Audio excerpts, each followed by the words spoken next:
안녕하세요. 사랑하는 성도님, 영혼의 샘물 은혜의 자리에 오심을 축복합니다. 구원의 주님이 우리와 함께 하십니다. 우리와 함께 하시는 주님을 찬양합니다. 기도합시다. 주님, 감사합니다. 주님의 은혜로 살아가는 저희들, 오늘도 주님 말씀으로 다가오심에 감사합니다. 말씀을 통하여 들려주시는 주님의 음성 들을 수 있도록 우리의 마음을 열어주시고 귀를 열어주시고 눈을 열어주시옵소서.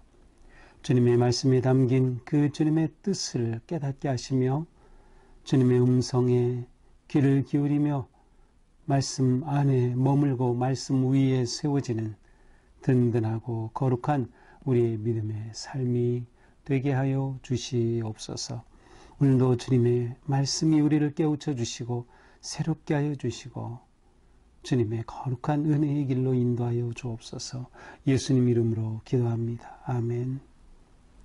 오늘 말씀은 사도행전 16장 16절에서 40절입니다. 우리가 기도하는 곳에 가다가 점치는 귀신 들린 여종 하나를 만나니 점으로 그 주인들에게 큰 이익을 주는 자라. 그가 바울과 우리를 따라와 소리질러 이르되 이 사람들은 지극히 높은 하나님의 종으로서 구원의 길을 너희에게 전하는 자라 하며 이같이 여러 날을 하는지라. 바울이 심히 괴로워하여 돌이켜 그 귀신에게 이르되 예수 그리스도의 이름으로 내가 네게 명하노니 그에게서 나오라 하니 귀신이 즉시 나오니라. 여종의 주인들은 자기의 수익의 소망이 끊어진 것을 보고 바울과 실라를 붙잡아 장터로 관리들에게 끌어갔다가 상관들 앞에 데리고 가서 말하되 이 사람들이 유대인인데 우리 성을 심히 요란하게 하여 로마 사람인 우리가 받지도 못하고 행하지도 못할 풍속을 전한다 하고 하거늘 무리가 일제히 일어나 고발하니 상관들이 옷을 찢어 벗기고 매로 치라 하여 많이 친 후에 옥에 가두고 간수에게 명하여 든든히 지키라 하니 그가 이러한 명령을 받아 그들을 깊은 옥에 가두고 그 발을 착고에 든든히 채웠더니 한밤중에 바울과 실라가 기도하고 하나님을 찬송하며 죄수들이 듣더라. 이에 갑자기 큰 지진이 나서 옥터가 움직이고 문이 곧 다 열리며 모든 사람의 매인 것이 다 벗어진지라. 간수가 자다가 깨어 옥문들이 열린 것을 보고 죄수들이 도망한 줄 생각하고 칼을 빼어 자결하려 하거늘 바울이 크게 소리질러 이르되 내 몸을 상하지 말라 우리가 다 여기 있노라니. 간수가 등불을 달라고 하며 뛰어들어가 무서워 떨며 바울과 실라 앞에 엎드리고 그들을 데리고 나가 이르되 선생들이여 내가 어떻게 하여야 구원을 얻으리까 하거늘 이르되 주 예수를 믿으라 그리하면 너와 네 집이 구원을 받으리라 하고 주의 말씀을 그 사람과 그 집에 있는 모든 사람에게 전하더라. 그 밤 그 시각에 간수가 그들을 데려다가 그 맞은 자리를 씻어주고 자기와 온 가족이 다 세례를 받은 후 그들을 데리고 자기 집에 올라가서 음식을 차려주고 그와 온 집안이 하나님을 믿음으로 크게 기뻐하니라. 날이 새매 상관들이 부하를 보내어 이 사람들을 놓으라 하니 간수가 그 말대로 바울에게 말하되 상관들이 사람을 보내어 너희를 놓으라 하였으니 이제는 나가서 평안히 가라 하거늘 바울이 이르되 로마 사람인 우리를 죄도 정하지 아니하고 공중 앞에서 때리고 옥에 가뒀다가 이제는 가만히 내보내고자 하느냐? 아니라 그들이 친히 와서 우리를 데리고 나가야 하리라 한대 부하들이 이 말을 상관들에게 보고하니 그들이 로마 사람이라는 말을 듣고 두려워하여 와서 권하여 데리고 나가 그 성에서 떠나기를 청하니 두 사람이 옥에서 나와 루디아의 집에 들어가서 형제들을 만나보고 위로하고 가니라. 아멘. 자, 바울과 실라 그리고 디모데 지금 어디 있습니까? 빌립보에 왔죠. 빌립보에서 누구를 만났습니까? 루디아라고 하는 포목상 주인인 아마도 남편은 세상을 떠난 것이 아닐까 이렇게 추측이 됩니다. 바로 이 루디아를 만나서 그가 마음을 열고 루디아가 세례를 받죠. 그래서 그 집에 들어가 온 집안 가족이 다 세례를 받았습니다. 그리고 이제 그 집이 센터가 되어서 바울과 신라는 이렇게 전도 사역을 하죠. 자, 그래서 이제 어느 날 16절이죠. 기도하는 곳으로 가는데 점치는 귀신 들린 여종을 만나게 됐습니다. 이 여종은 귀신이 들렸는데 귀신을 통하여 점을 치는 사람이었어요. 그러니까 이 사람은 귀신에 사로잡힌 거죠. 그런데 이 여종이 바울과 실라 일행을 보자 따라오면서 소리를 지릅니다. 이 사람들은 지극히 높은 하나님의 종으로서 구원의 길을 너희에게 전하는 자라. 예, 이 말 자체는 옳은 말이죠. 귀신에 들렸으니까 영적으로 알아본 겁니다. 이들이 누구인 건지. 하지만 그가 이렇게 외치는 것은 바울에게 도움이 안 되는 거예요. 너무나도 방해가 되는 거예요. 그래서 여러 날 이렇게 하니까 바울이 심히 괴로웠어요. 그래서 귀신에게 명령합니다. 예수 그리스도의 이름으로 내가 네게 명하노니 그에게서 나오라. 그렇게 명하자 즉시 귀신이 떠나고 말았어요. 자, 귀신이 떠나니까 이 여종은 더 이상 점을 칠 수가 없어요. 영적으로 귀신의 힘으로 하던 점 칠 수가 없게 됐죠. 이렇게 되니 이 종의 주인이 화가 났어요. 왜냐하면 이 종을 통해서 점쳐서 복비를 받고 돈을 잘 벌었는데 아니 그렇게 할 수 없게 됐으니까 화가 났습니다. 그래서 어떻게 합니까? 바울과 실라를 붙잡아다가 장터로 가서 관리들에게 끌고 갑니다. 그래서 장터는 그 당시에 이제 많은 사람들이 모이는 곳이에요. 물론 거래도 있고 사람들이 모이고 소통이 있는 그러한 아고라라고 하는 것이죠. 근데 그곳에서 관리들에게, 관원들에게 이 바울과 실라를 넘기는 것입니다. 그러자 이들이 바울과 실라를 이제는 치안관에게 넘겼어요. 그들에게 넘기면서 이렇게 말하죠. 이 사람들이 유대인입니다. 그런데 우리 성을 심히 요란하게 하면서 로마 사람인 우리가 받지도 못하고 행하지도 못할 풍속을 전한다 하고 말한 겁니다. 언제 바울과 실라가 이러한 받지도 못할 풍속을 전했습니까? 아니죠. 거짓으로 고소하고 선동하는 것입니다. 이렇게 하니까 또 거기에 따라온 무리들이 다 소리 지릅니다. 일제 일어나서 고발합니다. 그러니까 이 치안관들이 말합니다. 이 자들 옷을 벗기고, 바울과 실라죠. 옷을 벗기고 매로 치라. 많이 친 후에 옥에 가두라. 이렇게 명령을 한 겁니다. 그래서 바울과 신라는 여기서 매를 많이 맞고 옥에 갇히게 되었습니다. 자, 옥에 갇힐 때 그냥 갇힌 게 아니에요. 발에 착고로가 채여서 꼼짝 못하게 도망가지 못하게 하였죠. 깊은 감옥 철창 뒤에 들어간 것이에요. 자, 이렇게 감옥에 갇혔는데 그날 밤에 바울과 실라가 무엇을 합니까? 기도하고 찬송을 부르는 겁니다. 그러니 거기에 있던 죄수들이 한밤중에 기도하고 찬송하니 이 소리를 다 듣는 겁니다. 전도가 되는 거죠. 자, 그러한 기도와 찬송 가운데 놀라운 기적이 일어납니다. 26절에 보니까 큰 지진이 나서 옥토가 움직이고 문이 다 열리고 메인 것이 다 벗어졌어요. 발에 채운 착고가 벗어지고 옥토의 문이 다 열리고 만 거죠. 사실 지진이 일어났다고 해서 이게 열릴 것은 아니죠. 이거 무엇을 말합니까? 하나님께서 지금 함께 하시는 거예요. 하나님의 임재하심이에요. 하나님이 임하실 때 지진이 나고 흔들리고 놀라운 현상이 나타나 하나님이 지금 기도하고 찬송하는 바울과 실라 그 자리에 함께 계시는 거예요. 이렇게 되자 간수가 깜짝 놀라가지고 보니 다 죄수들이 도망갔어요. 그래서 자결하려고 합니다. 왜 그렇습니까? 아마도 그 법에는 죄수를 지키다가 지키지 못하게 되면 그 간수는 사형에 처한다는 아마 그와 같은 어떤 법이 있었던 것 같아요. 그러니까 자결하려고 하는 겁니다. 그러자 바울이 크게 소리집니다. 내 몸을 상하지 말라. 우리가 다 여기 있다. 걱정하지 마라. 우리가 다 여기 있다. 그러자 간수가 깜짝 놀라 뛰어가서 바울과 실라 앞에 벌벌 떨면서 무릎을 꿇습니다. 그러면서 말하죠. 선생들이여, 내가 어떻게 하여야 구원을 받으리까? 내가 어떻게 하여야 구원을 받으리까?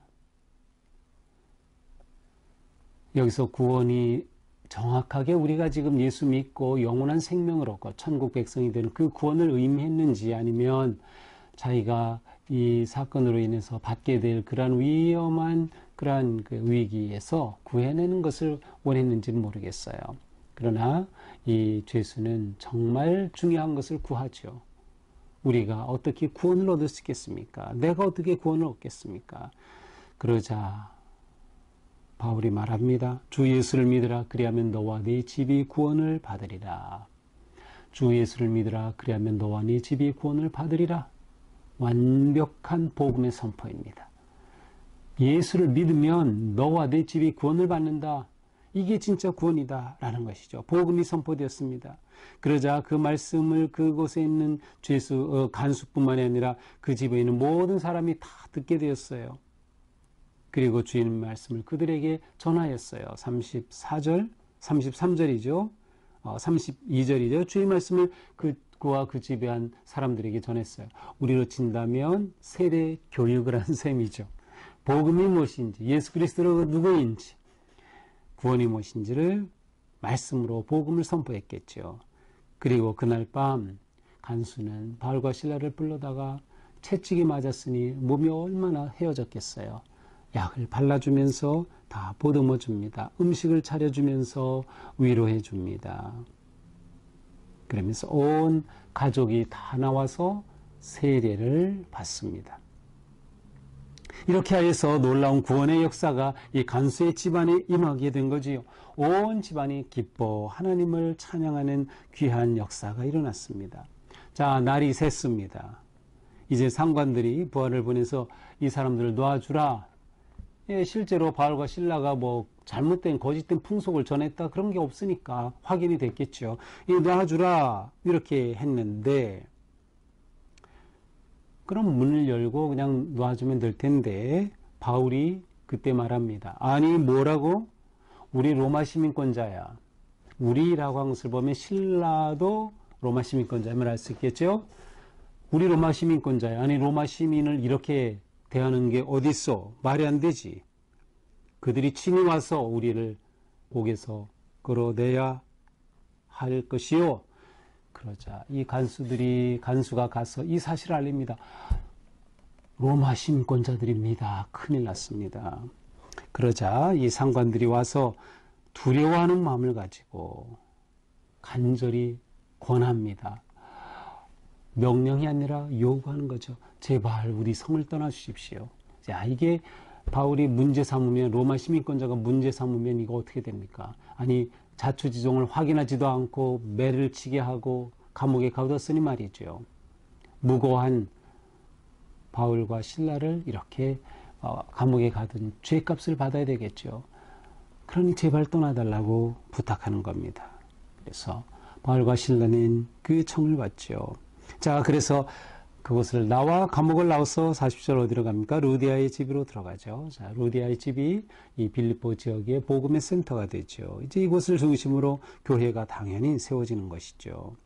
그리고 그곳에 가서 형제들에게 성도들을 위로하고 그들을 격려하고 그곳을 이제 떠나가게 됩니다. 자, 이것이 오늘의 말씀입니다.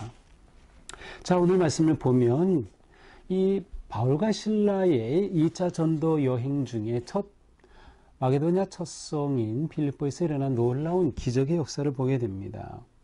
자, 우선 이 놀라운 구원의 역사가 임한 이 현장, 어떻게 이 역사가 일어났는가?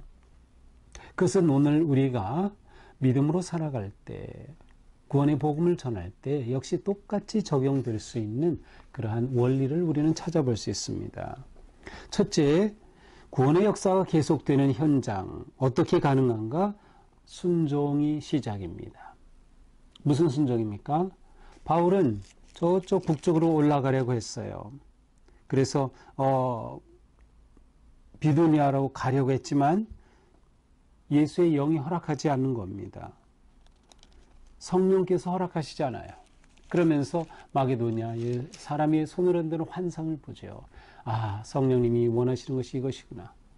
그것을 알게 됐을 때 바울은 원래 계획을 포기하고 성령의 인도하심에 순종합니다. 너무나도 중요한 거예요. 순종으로부터 구원의 역사가 시작이 되는 거죠. 우리도 마찬가지예요. 복음을 두고 땅끝까지 전하라. 우리는 주님의 사명, 명령을 받았기에 이 사명을 가지고 순종하는 거예요. 순종하지 않고서는 절대로 구원의 역사가 일어날 수 없는 것이죠. 자, 그러나 순종할 때 좋은 일만 일어나는 것이 아닙니다. 바울이 이렇게 순종하자 오히려 위기를 맞이하게 된 거죠. 복음의 능력으로 예수의 이름으로 귀신을 쫓아내는 그러한 놀라운 일을 행했지만 오히려 그것을 통해서 바울과 실라는 감옥에 갇히는 심하게 매를 맺는 그러한 상황을 맞이하게 되는 겁니다. 우리가 순종할 때 때로는 그 순종이 우리에게 고난과 위기와 아픔을 가져오기도 하는 것이에요. 복음의 역사는 저항을 맞이하게 마련입니다. 악의 세력이 저항하는 것이죠. 또한 세상의 가치가 저항하는 것입니다.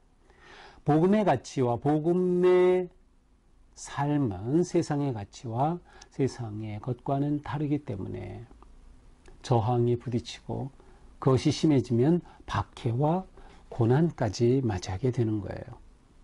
그렇다고 해서 순종을 안 할 건가요? 아니죠.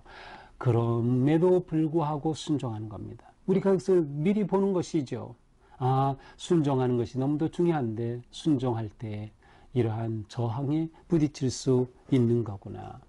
자, 옥에 갇히는 그러한 위기를 맞을 때, 저항을 맞을 때 그 저항을 이겨내는 방식이 무엇이었습니까? 기도와 찬양이었습니다. 이것은 곧 우리에게 기도와 찬양, 예배가 믿음의 승리의 가장 중요한 길이 된다는 것을 잘 보여주고 있어요. 기도와 찬양 가운데 하나님은 임재하시기 때문에 하나님의 임재하심과 하나님의 능력으로서 우리는 이러한 위기를 이겨 나갈 수 있는 것이죠. 옥문을 여는 인생, 바로 기도하고 찬양하는, 기도하고 예배하는 그러한 인생이 옥문을 열고 복음의 역사를 일으키게 되는 것입니다. 사명은 위기 가운데 점점 성취되어 가는 겁니다. 이것이 매우 중요한 원리예요. 모든 일이 다 형통하게 아무 고난 없이 되는 것이 아니라 믿음의 삶은 위기와 어려움을 만나게 마련이다 라고 하는 것이죠. 자, 그러므로 하나님의 사명을 받고 순종하는 사람은 위기의 때에 기도하고 찬양하며 하나님을 의지합니다. 그리고 우리는 믿습니다. 그 자리에 하나님께서 함께 하신다는 것을 말이죠. 자, 이렇게 될 때 성령님은 구원의 역사를 일으킵니다. 역사하시는 거예요. 바울과 실라에게는 강력한 복음의 선포의 능력을 주시고 복음을 받는 자들에게는 그들이 마음을 열고 깨닫게 되도록 역사하시는 거예요. 그래서 성령님께서는 간수에게도 역사하셨고 그 집안에게도 역사하셨고 바울에게도 실라에게도 똑같이 역사하신 겁니다. 바울은 이 기회를 놓치지 않았어요. 전도의 기회를 끊임없이 엿보는 것입니다.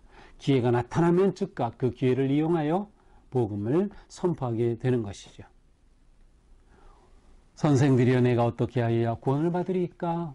바로 복음을 선포할 최고의 기회였습니다.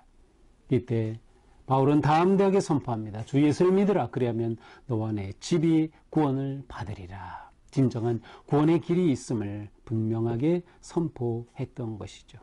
그때 그들은 말씀을 듣고 온 가족이 세례를 받았습니다. 세례는 이처럼 우리에게 굉장히 중요한 의미가 있어요. 그것은 내 삶이 더 이상 내 것이 아니라 주님께 헌신되고 나는 주님을 따르고 주님의 사람, 하나님의 자녀 성도로 살겠습니다. 예수 그리스도를 믿어, 주 예수를 믿어 나와 내 집이 구원받았음을 교회가 인정해주고 한 교회의 가족으로 받아들이는 것이 바로 세례예식이에요. 그러니까 세례예식은 이처럼 선교 순간순간 열매가 있을 때 베풀어졌던 것을 우리는 알 수 있습니다. 우리의 삶은 언제나 하나님이 역사하시는 구원의 일을 이루어가는 삶, 우리는 그 사명을 향해 나아가는 삶, 그리고 어떤 위기 가운데서도 사명을 놓치지 않고 기도와 찬양으로 예배함으로 나갈 때 하나님은 우리에게 승리의 기쁨을 주시며 구원의 역사를 이루어 가신다. 오늘도 이러한 구원의 역사가 우리 가운데 일어나기를 축복합니다. 나를 통해서 누군가에게 생명의 복음이 전해지고 구원의 역사가 일어나는 놀라운 하루가 될 수 있기를 주님의 이름으로 축복합니다. 기도합시다. 주님 감사합니다. 오늘도 우리에게 말씀을 통하여서 성령의 이끄심에 순종할 때 때로는 위기와 고난과 역경이 있지만 기도와 찬양으로 넉넉히 이겨낼 수 있으며 우리는 부르심에 순종하여 영혼을 구원하는 사명을 이루어갈 수 있음을 보여주셨습니다. 오늘 하루 우리의 삶이 이와 같은 삶, 사명을 이루는 삶, 우리 앞에 다가온 어떤 일이라도 넉넉히 이겨낼 수 있는 승리와 영광의 하루가 되게 하여 주시옵소서. 예수님 이름으로 기도합니다. 아멘. 네, 오늘도 주님의 은혜로 우리의 삶이처럼 복음을 선포하며 주님의 임재하심의 능력 안에 승리하는 하루가 되기를 축복합니다. 사랑합니다.